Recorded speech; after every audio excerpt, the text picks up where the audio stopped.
Russia reporting fresh Ukrainian drone attacks in the Crimea city of Sevastopol, a day after explosions erupted near military bases in Russian-held areas of Ukraine.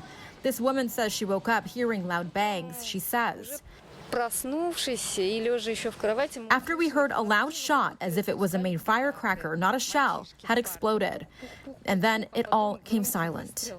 The latest incident follows huge blasts last week at an airbase in Crimea.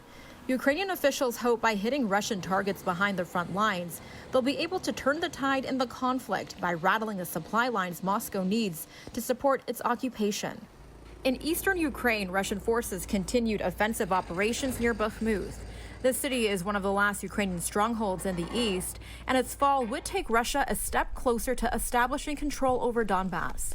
Many residents have been fleeing as the Ukrainian army sets up roadblocks. Ukraine aims to evacuate 2/3 of residents from the areas in the eastern battleground region before winter. This resident says, "We're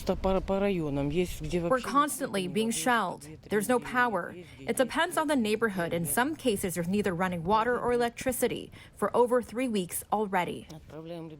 Meantime, some cautious optimism today as 2 more grain ships left a Ukrainian port.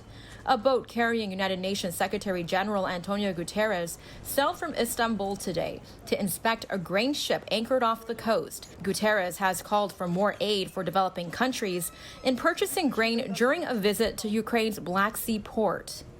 Especially developing countries need a lot of support to be able, in a world where there is so much inequality and where there are still high prices in fuel, high prices in transportation, developing countries need a lot of support. Guterres says under a UN broken deal that was made last month, so far more than 650,000 metric tons of grain and other food has already been exported.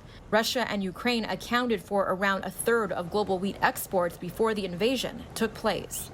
Melissa Nakhavoly, City News.